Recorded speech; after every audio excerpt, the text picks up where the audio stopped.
without shame. Right. All right. Welcome, everybody. This is Pasha Marlowe, and it's the Let Pleasure Be the Measure podcast. I am here today with Angela Locashio, rhymes with pistachio, and she goes by Mama Pistachio, which I totally dig. Angela is a clinical sexologist and a certified sex coach. And I met Angela through a Brave on Purpose Facebook group, I believe. Yep. And so we're already in alignment on so many topics, but I'm excited to bring her in today to talk about all things pleasure. So welcome, Angela. Hi, thank you so much for having me. I'm super excited to be here with you. Great. Yeah. Sometimes I meet people and just like, oh, okay, well, obviously we need to meet. Obviously we need to have a conversation. And will you be on my podcast? It's just like this instant connection. And then when we met, interestingly, we found out we had all these other commonalities, which I would have never expected. And frankly, looking at us, somebody might not expect that you're a military wife and I was a military wife. I was like, that's cool. Yeah. Perspective. And I love that neither of us fit into the traditional mold of get out of that tiny little box that is created for us. Exactly. So we had the box that to fit in around patriarchy, and then beyond that, going into the world of military wives. That's a whole other thing, right? Yep. We also found out that both of us were inspired to do this pleasure work from a place of pain and illness. So will you tell us the story of how you came to this work? Sure. When I was 15, I said that I wanted to be a sex therapist. Like that was my goal. And then, all the shit happened in life where I didn't feel comfortable doing that. I didn't feel safe doing that. I definitely didn't feel supported in that, with my very traditional family. And so I really let that go like way off to the side. So for a very, very long time, I was not my true self. And I was trying to learn all about BDSM and kink and all of these things that I was interested in without a safe space to do that. And then go way down the road. I'm in my 30s, 35, and I'm sick. And I'm really sick for a year and trying so hard to get the doctors to listen to me. My regular doctor, the special gynecological doctor, and then another regular doctor to get a different opinion, because they're like, oh, you're just stressed. And I'm like, no, what's stressing me? And of course there's stress. There's lots and lots of stress. We're born as women, we're born with stress. The patriarchy stresses us, and it's handed down through generations, and it actually shows up in our genetic framework. And there's a whole bunch of science to prove that. But what was really stressing me out at that point, and this goes right along with that whole patriarchy, is these doctors were not listening to me. They were discounting what I was saying as stress, adding more stress to it, because I was bleeding a lot. And I was at the point where I was taking 4 iron pills a day, and that really messes with your system. I, super pale. I was bruising like crazy. Couldn't have sex or any kind of pleasure. Like, don't touch me anywhere down there, please. Hormone rages. My skin was going crazy. And they were doing all of these invasive tests. Pap smears were normal. No sign of disease of any kind. All the STD testing and everything negative. And the invasive vaginal ultrasounds and going to specialists, and nobody actually took a moment to just look with their eye and look. Mm, And I worked, I was an ESOL teacher mhm, in a public school, and I worked in a low income community, and there was a doctor that served that population. mm. And I'm like, I'm going to go to this doctor. People love him. I went to him, and within 24 hours, I had a cancer diagnosis Wow. because he didn't Yeah. do anything invasive, nothing that was super expensive, nothing that made him money. Right. Right. And he looked, and I had a stage 2 Mhm, tumor mhm, with 2 different types of cancer, mhm, and ended up having a radical hysterectomy. And I'm very lucky to say that I did not have to go through chemo or radiation, because with the radical hysterectomy, they were able to get all of the margins and they were able to get it out. excellent. Yeah. And how And did you, going through that, come to a place of wanting to embrace pleasure?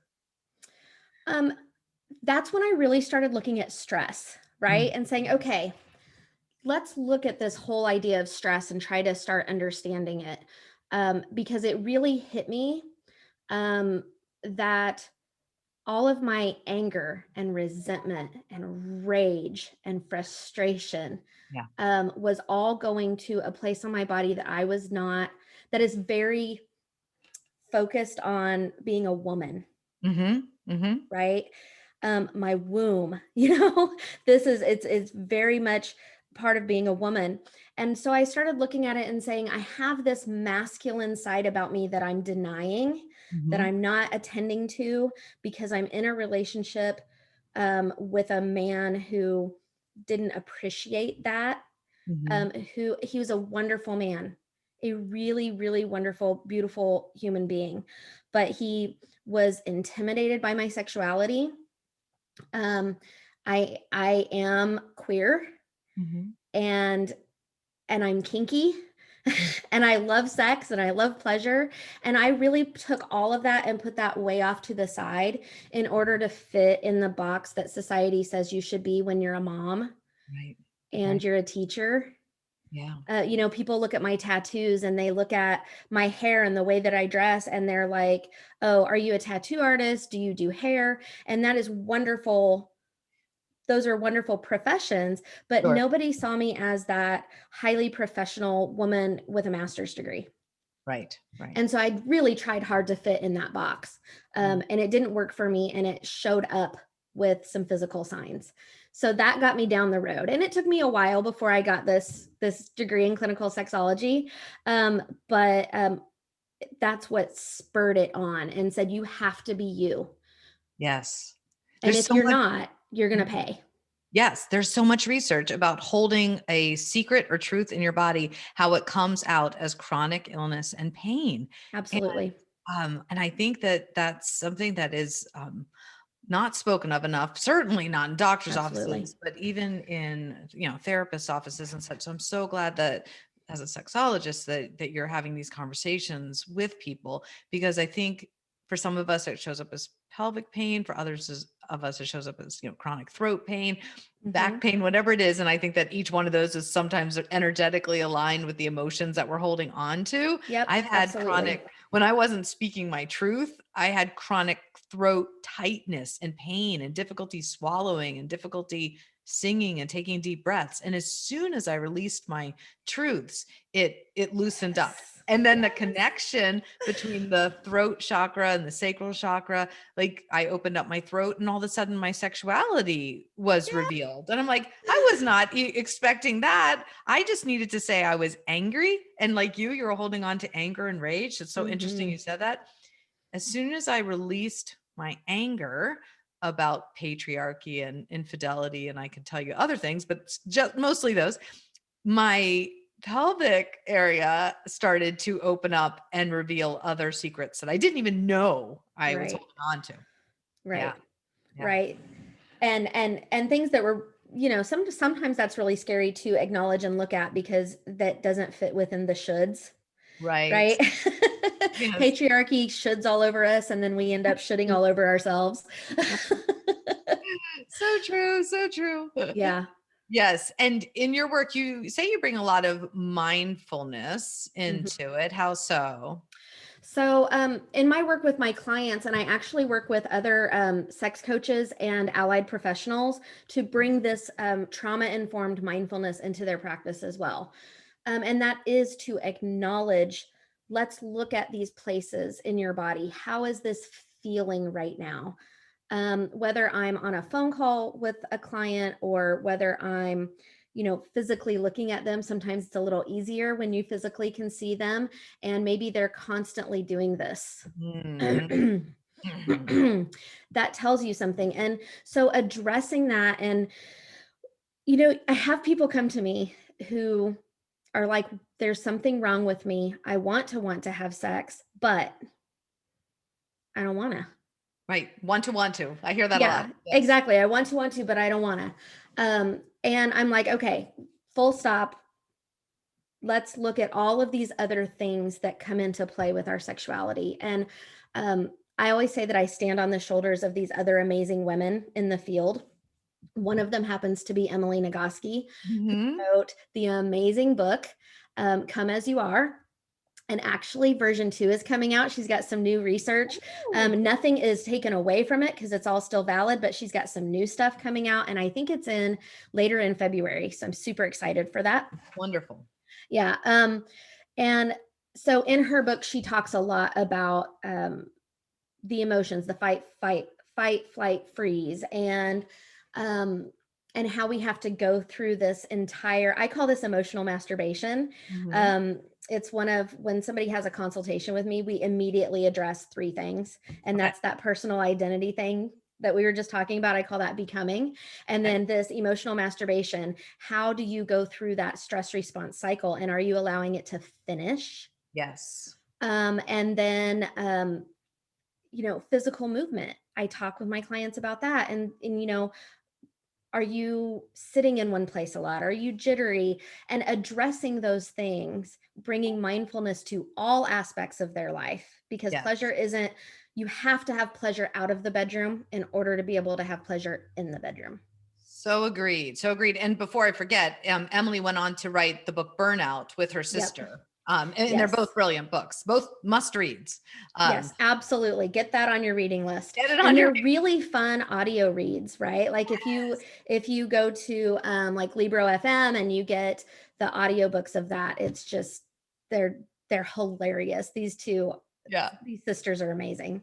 Yeah. I enjoyed one of their interviews with Brene Brown. It was Yeah. just so fun listening to them. And you said that you can't have pleasure in the bedroom unless you have pleasure outside of the bedroom. And so go ahead and tell us what you mean by that. Well, I mean, this is really what you work on, right? Like there are so many things that happen in our everyday life. There are beautiful things. I can be sitting here right now. I'm getting all kinds of pleasure because I'm having a conversation with you. Mhm. This is a way of completing the stress response cycle, is having an intimate connection with another person. Yeah. So that's one way of having pleasure. So whether it be playing with your dog, going for a walk, laughing your ass off, looking at stupid memes on Reddit that 40-year-old women aren't supposed to do that, sending a dick pic to your friend, whatever. All of these little pleasures release stress in us and let our bodies feel safe, Mhm. so Mhm. that when it does come time to having the pleasure in the bedroom or wherever you decide to have that sexual pleasure, Right. you are able to, because the brakes aren't on. Yes. Yes. I love that. And what do you recommend for people who are at that point where they're starting to establish pleasure practices and principles outside of the bedroom, and then they feel ready to bring it into the bedroom, but their partner is not Mm, at that same level of interest or desire or need? So there's that need desire discrepancy. yeah. And this is so common, and it's this right here is a fear that many people have that keeps them from incorporating more pleasure in their life to begin with. Yes. How is it going to change me? And then therefore, how is it going to change my relationships? Mm-hmm. So, number one, we have to address that. Yeah, for and sure. and and you have to ask some really hard questions. I flat out ask, is this something that is going to be a deal breaker for you? Where are your boundaries around this? Are you willing to not have pleasure? Are you willing to not have sex? Are you willing to only pleasure yourself and have masturbation as one of these practices? What other types of pleasure can you and your partner have?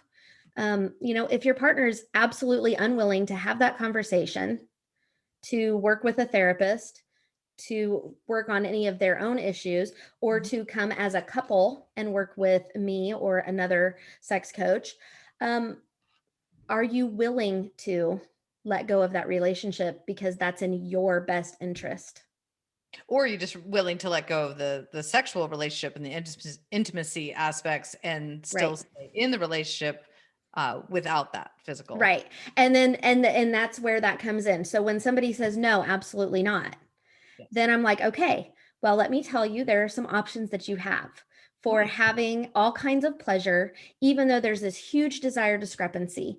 And this is something you must deal with the emotional aspects of it. Okay. When I start talking about having open relationships or polyamory, which is a beautiful, beautiful way to have a really healthy relationship with somebody who you're married to and still both of you still getting your needs met. Mhm.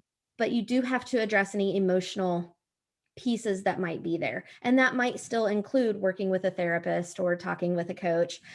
Coaches don't do therapy. They're not going to work on, they can be trauma informed. I'm trauma informed, but I'm not going to help you work through the process of Mhm. the emotions, if Mhm. that makes Mhm. sense. Yep, it does. Um, I'll work on the mindfulness piece of it, but I'm not going to dig in and therapize anything. Mhm. Um, so addressing all of those and having those really honest conversations with my clients of saying these are the options that you have, because what a beautiful way to keep a marriage. And this is something, as a military wife, Mhm. there are huge, especially the Marines, there are huge, the divorce rate is freaking ridiculous.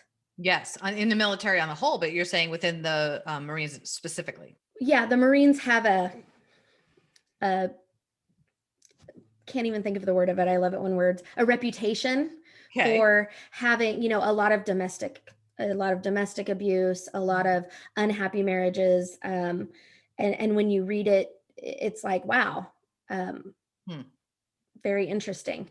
Really But yet I see that. I see a lot of unhappiness. And a lot of that is around sexual frustration. interesting.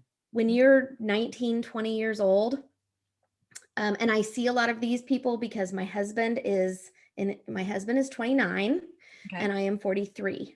Okay. So when he entered into the military, I was already older and, we don't have the same issues in our relationship that people who are 19 years old do. Sure. But those are the people who are in the surrounding community. And those are the people who I see. And when you're 19 years old and your partner goes on a deployment for a year, Yes. and you haven't addressed the emotional needs of sex and touch and pleasure for each of you, then Mhm. infidelity happens Absolutely. and marriages dissolve. Yes. And Frequently. that is really sad because they don't have to.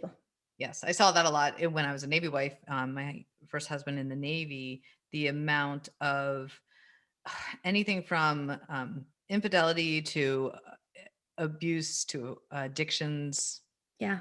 it was rampant. Mental health disorders, Yeah. because everything is so taboo. Thank you, patriarchy. Um, Mhm, mhm. um, yeah, there's so many taboos around all of these things that we're talking about right now. Yeah. And what if that was an option? Because Right. honestly, if you're in the military and somebody finds out that you're in a polyamorous relationship, you can get NJP'd and have all kinds of stuff happen to you because somehow your sexuality should be monitored. They see it as immoral or unethical. Yeah, exactly. It's a very unethical thing that you're doing, and that, you know, puts a stamp on the entire organization. Um, so Yeah. yeah, there's a lot that we could say there, but we probably don't need to go I into know, on I this know. one. You can tell we're both like, yeah, there's a whole lot of backstory there we could go into, but we're just going to leave it Yeah. there. But Right. what if relationships that have these kinds of things, long distance relationships, relationships that have these mandated separations, physical separations. What if you're having those conversations of, my love language is touch, and I really need not only that sexual release that I can get myself from masturbation, but also that physical touch from another person. I need to feel the weight, the pressure on my body of somebody laying on top of me. Or I need this kink. This kink is something that I need to have in order to feel pleasure. And then being able to explore that and have that and still have a really solid friendship and beautiful marital relationship with your partner. Yes. That could change the world. Absolutely. And I find it so interesting that as I continue down this path of pleasure, and specifically talking to now many people who identify in the LGBTQ community, how almost across the board, how surprisingly understanding their partners have been. Not all the time, but most of the time, it's turned into this lovely, graceful dialogue of needs and desires and different love languages. And there are so many options and compromises within a consenting relationship. There's a lot of beauty that can come from those very difficult, I understand, conversations that feel taboo, that feel like you can't have them. Like, I can't talk about this with my partner, much less some people say I can't even talk about this with myself. And then they're holding those secrets towards themselves inside their body. And that causes a whole lot of pain. Yeah. Literally, you have part of yourself locked away in a box inside of you. Right. And that part of you is not living, is not growing, is just withering away. And it's always there, even if you aren't acknowledging it, that sense of emptiness or restlessness seems to be present all the time until you release it. Yeah.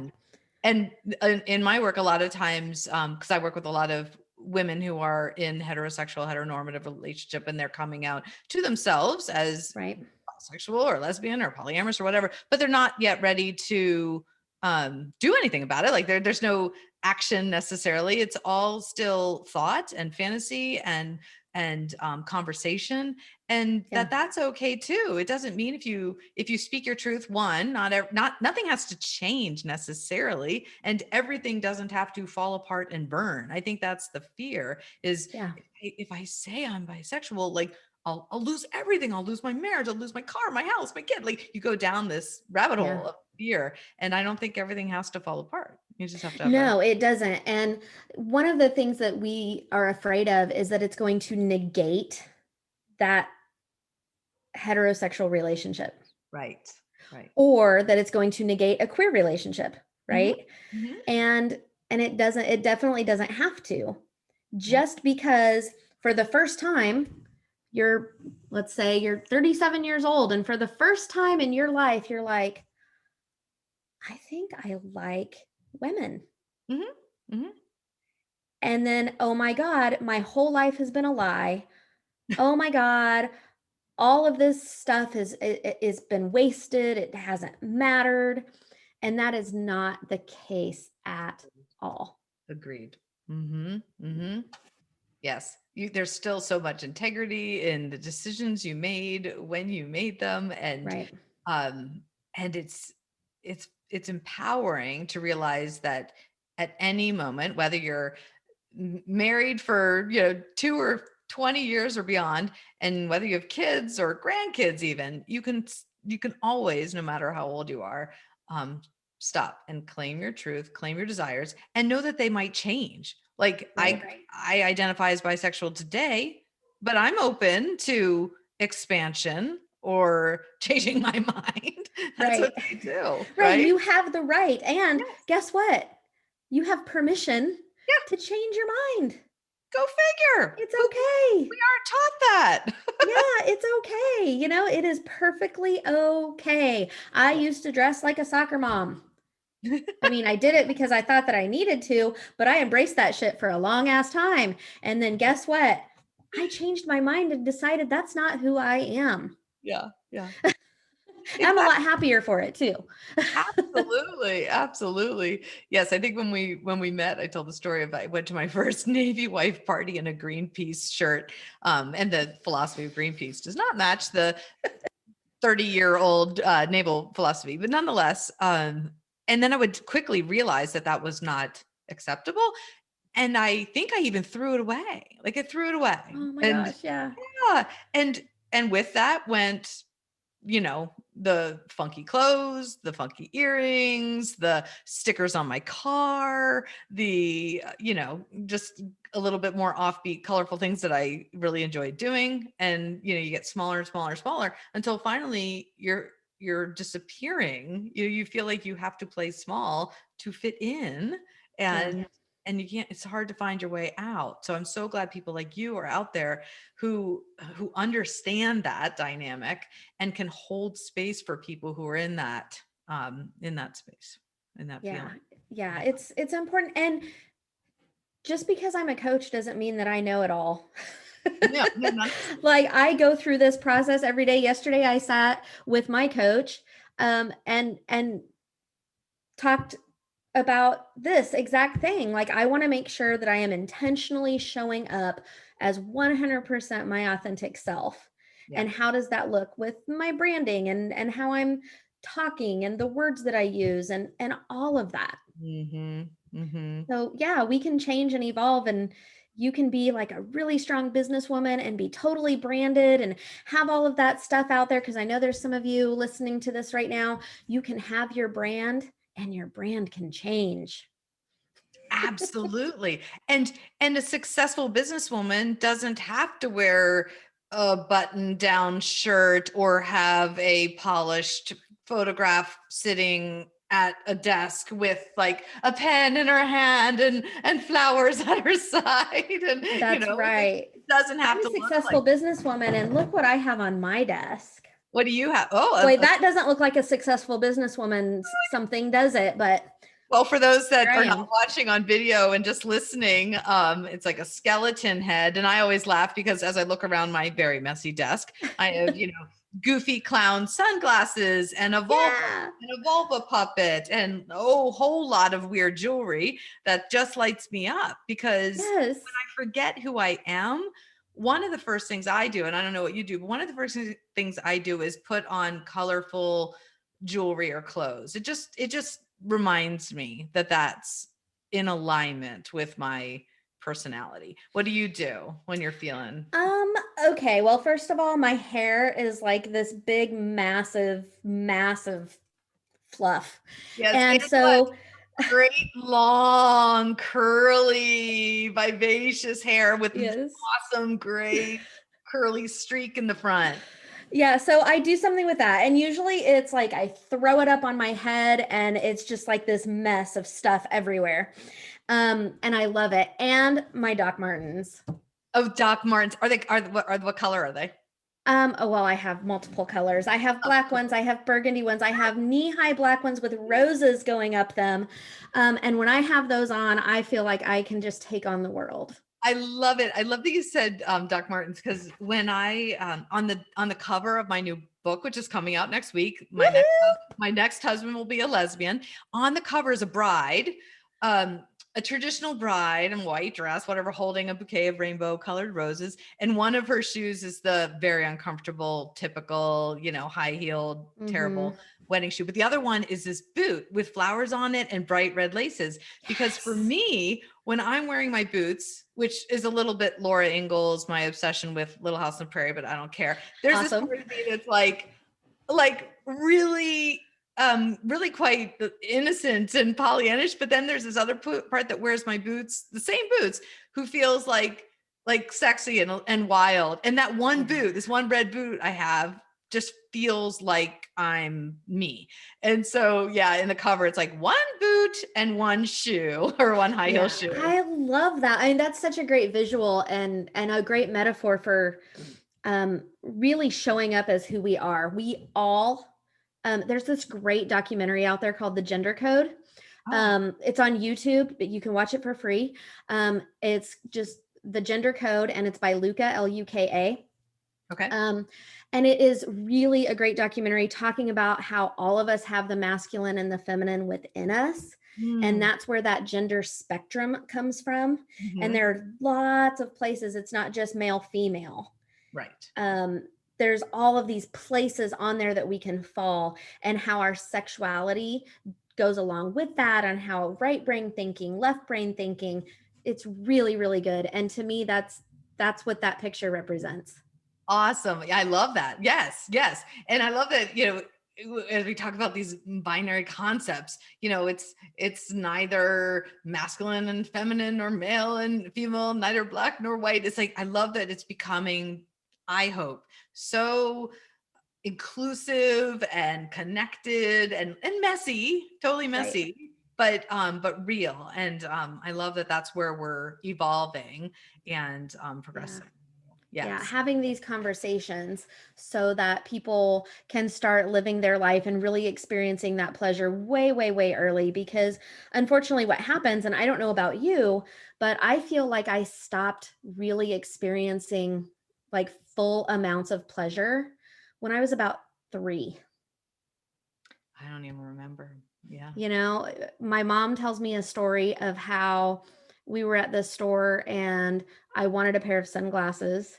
And so I picked them up and I looked at them and then I put them away and she's like, "Why don't you get those?" And I said, "Dad can't afford it." At 3. At 3 years old, when you're looking at that and looking at money, Yeah. you're not experiencing the massive amounts of pleasure that you can have in your life. So at 3 years old, when you are told that you can't play with a doll when that's what you want to play with, or that you can't play, that you can't run around without your shirt on because right, that's inappropriate for girls. Yeah, you're a girl and you can't do that.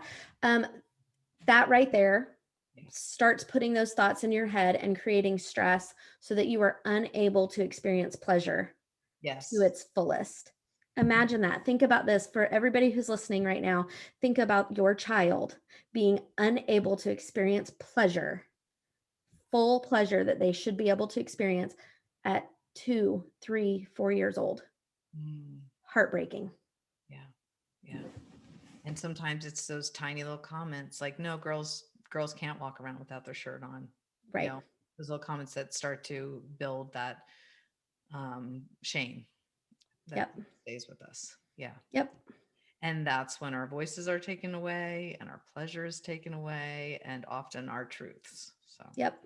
Yeah. And we start experiencing things like rashes that are unexplained, diseases, getting more colds and having a compromised immune system, and juvenile arthritis and asthma and all of these things, diabetes, eating disorders, all of these things that are happening with our children younger and younger and younger. Yes. I really truly believe that it has to do with the stress that we hold, the inability to release that through pleasurable activities that we're told are bad and shameful and taboo. Yes. Let us continue our mission of releasing that shame. One of the questions I always ask my guests is, on the days that are really shitty and hard and dark, challenging, how do you still access pleasure? Like, how do you sprinkle pleasure into the really dark days? My dog is, she 2 minutes of sitting down and loving on her. Sometimes I definitely engage in activities to release the stress, to complete that stress response cycle. So it might be going for a walk, it might be dancing, it might be laughing, it might be masturbation, might be sitting in the shower. And I don't have one go-to that I do every single time, because I really try to stop and think for a minute and say, what is something maybe that I haven't been doing? Yes. That I could do right now. Yes. And then that's usually the one that I choose, because it's the fact that I've not been doing something that I like that increases my stress and makes it more difficult to be resilient on those shit days. I love that rather than accessing, masturbation always works or going for a walk always works, that you're actually choosing the one that you haven't chosen in a long while that could be the missing piece to the puzzle or the key to finding that pleasure again. I love that. Yay. Good tip. Mama Pistachio in the house. Pistachio, because it looks like a vulva. I think that's so cool. does. And it rhymes with your last name. It's the nuttiest little vulva you'll ever see. I love that tagline. So adorable. How can people reach you, Angela? Mamapistachio.com. Awesome. And you can also reach out to me through email, Angela@mamapistachio.com. Okay. And I have a on Instagram @the Mama Pistachio, which is also my Facebook page. And I have a women's group on Facebook that is called Village Virago. And you're welcome to message me and find out what I mean by Virago, because that's a whole story in and of itself. Okay. So come on over to the village and we'll have all kinds of fun. Yay. That all sounds delightful. I can't wait to continue to follow you and join your groups and follow your work. I can't wait to read your book. Yeah. Yay. One more week. So if anybody wants to continue the conversation with me or reach out to me, please feel free to go to my website, pashamarlowe.com, or Facebook and Instagram and Clubhouse. It's Pasha Marlowe. So it's super easy to remember and find me. And if you liked this podcast, so I hope you did, please consider leaving a review, giving us some stars, giving us some feedback, and then sharing it and subscribing would be brilliant. And so very appreciated as we're starting out trying to build momentum and interest and spread the word of pleasure. So thank you, Angela, so very much for your time and energy and kindness. I really appreciate it. And we'll talk soon. Thank you. Yes. Yay.